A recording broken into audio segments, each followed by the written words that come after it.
میرے ریٹائر ہونے کے بعد میرے بیٹے اور بہوؤں نے میری ساری جمع پونجی اپنے قبضے میں لے لی، یہاں تک کہ میری بینک کی پاس بک بھی اپنے پاس رکھ لی۔ دونوں بیٹوں میرے ہی پیسوں پر عیاشی اور آرام کی زندگی گزارتے رہے، جبکہ مجھے اور میری بیٹی کو ایک ٹوٹے پھوٹے کباڑ والے کمرے میں رہنے پر مجبور کر دیا۔ میں شدید گرمی میں بازار جا کر بچوں کے کھلونے بیچتی تاکہ اپنی اور بیٹی کے گزر بسر کر سکوں۔ پھر ایک دن بازار میں ایک عورت میرے پاس آئی، میرا ہاتھ پکڑا اور اپنے ساتھ لے گئی۔ جیسے ہی میں وہاں پہنچی، زینب کی عمر 60 برس سے تجاوز کر چکی تھی۔ شوہر کے انتقال کو ابھی 6 ماہ ہی گزرے تھے، مگر اسے یوں محسوس ہوتا تھا جیسے کئی صدیاں بیت گئی ہوں۔ شوہر نے پوری زندگی سرکاری ملازمت کی تھی۔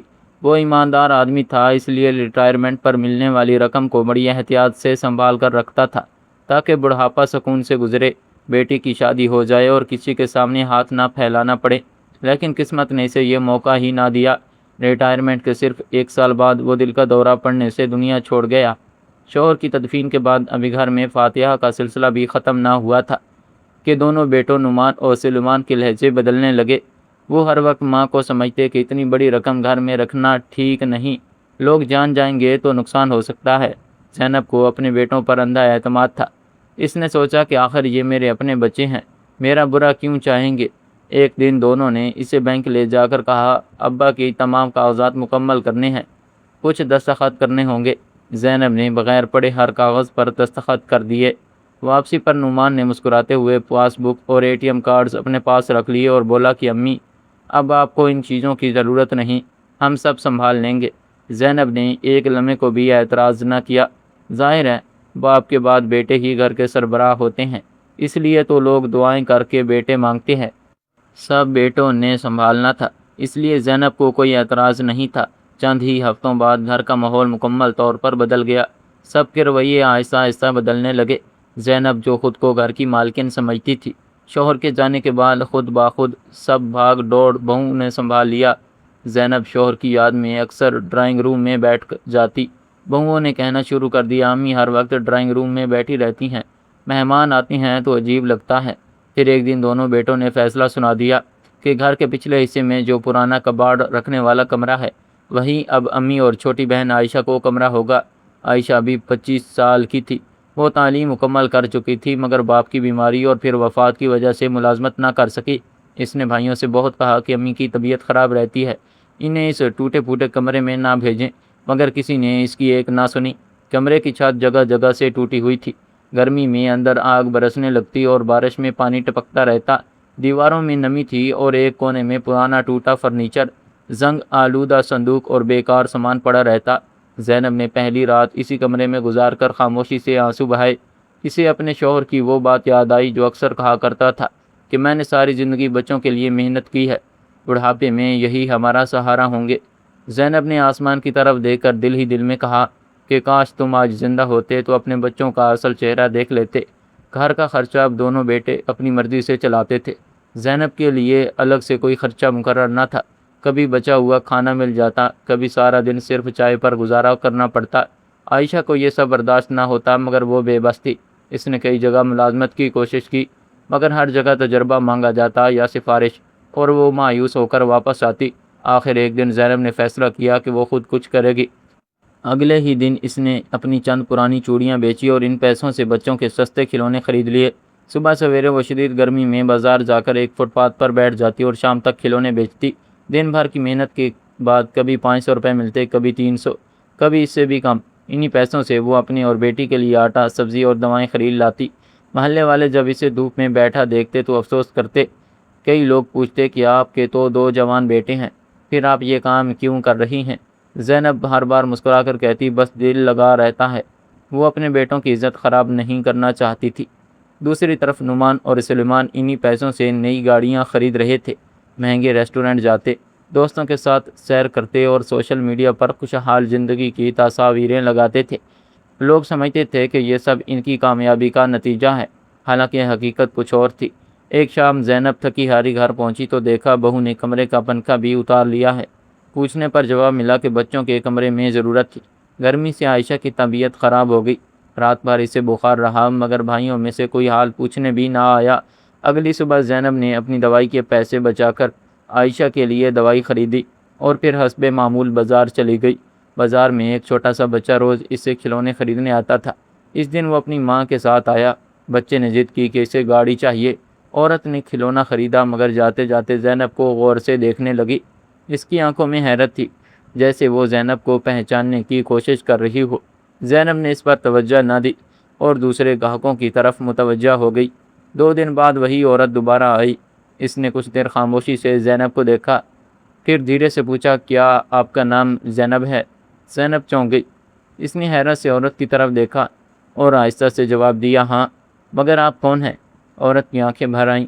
اس نے کہا، شاید آپ مجھے نہیں پہچانیں گی، مگر میں آپ کو کبھی نہیں بھول سکی۔ زینب نے بہت کوشش کی مگر اسے کچھ یاد نہ آیا۔ عورت نے مسکراتے ہوئے کہا، آج سے تقریباً 25 سال پہلے میرے شوہر کا ایک خوفناک حادثہ ہوا تھا۔ ہسپتال والوں نے علاج کے لیے فوری رقم مانگی تھی۔ میرے پاس کچھ بھی نہیں تھا۔ میں ہسپتال کے باہر رو رہی تھی۔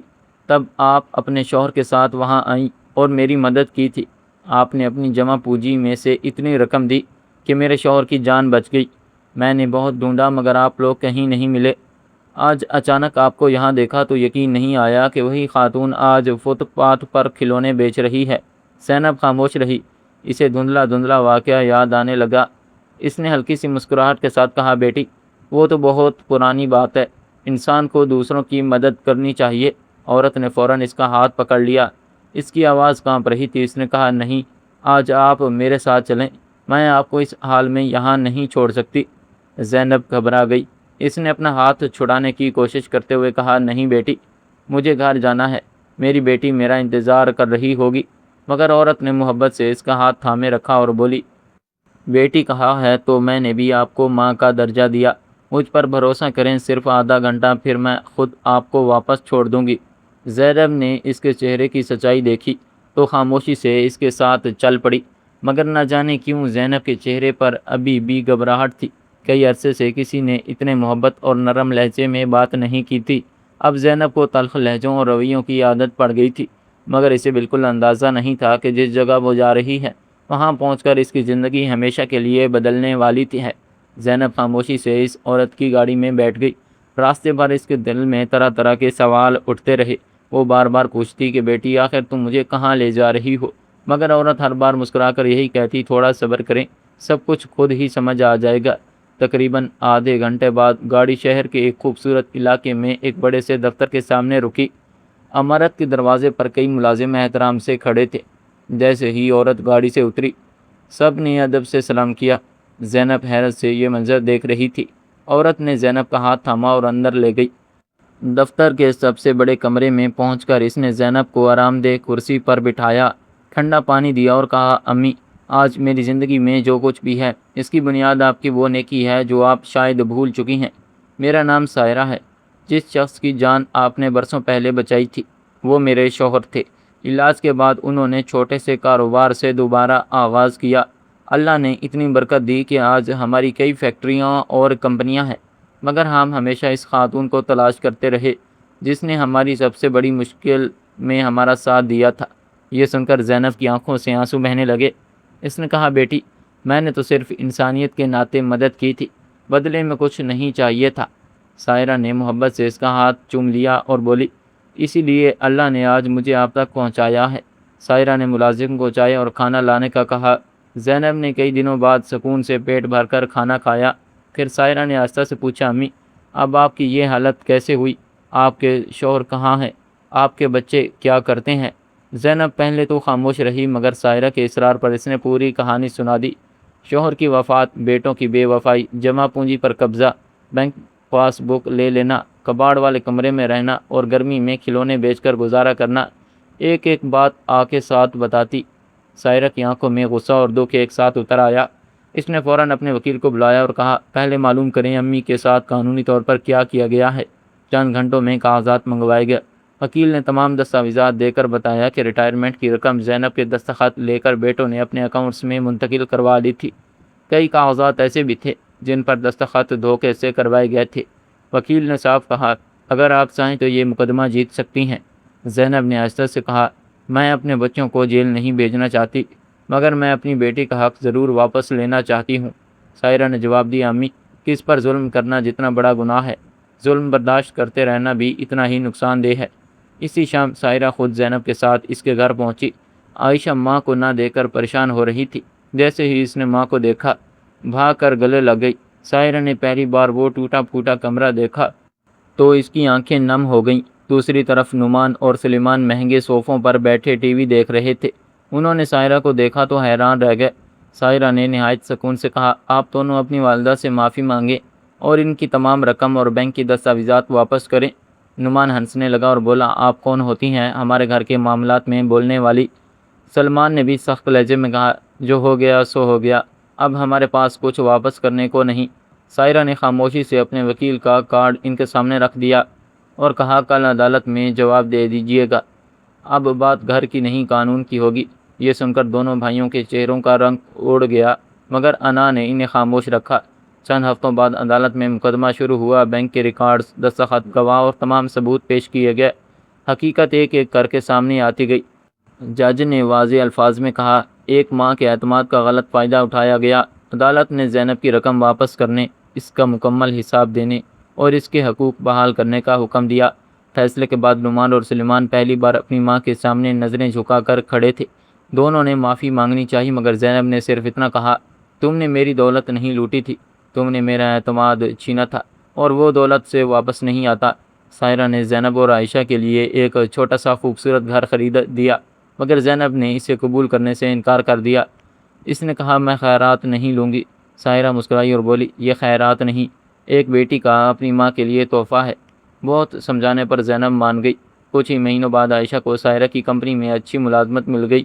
اس نے اپنی محنت سے خود کو ثابت کیا۔ زینب کھلونے بیچنا چھوڑ دیا، مگر وہ ہر جمعے کو اسی بازار ضرور جاتی جہاں اس نے مشکل دن گزارے تھے۔ وہاں وہ غریب بچوں کو مفت میں کھلونے تقسیم کرتی اور ہر بار اللہ کا شکر ادا کرتی کہ اس نے اس کی عزت واپس لوٹا دی۔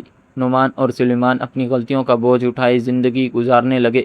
انہیں اس دن احساس ہوا کہ والدین کی بد دعا سے زیادہ تکلیف دہ چیز ان کی خاموشی ہے۔ زینب نے اگرچہ انہیں معاف کر دیا، مگر وہ محبت جو کبھی ایک ماں کے دل میں بے حساب تھی، اب پہلے جیسی نہ رہی۔ زندگی نے ایک بار پھر ثابت کر دیا کہ نیکی کبھی ضائع نہیں جاتی۔ برسوں پہلے ایک اجنبی کی مدد کرنے والی عورت جب خود بے سہارا ہوئی تو اللہ نے اسی نیکی کو اس کی زندگی بدلنے کا ذریعہ بنا دیا۔ تو دوستو، یہ تھی ہماری آج کی کہانی آپ کو کیسی لگی؟ اگر آپ کو کہانی اچھی لگی ہے تو ویڈیو کو لائک اور چینل کو سبسکرائب لازمی کر دیجیے، اور ملتے ہیں کل ایک نئی اور دلچسپ ویڈیو کے ساتھ۔ تب تک کے لیے اللہ حافظ۔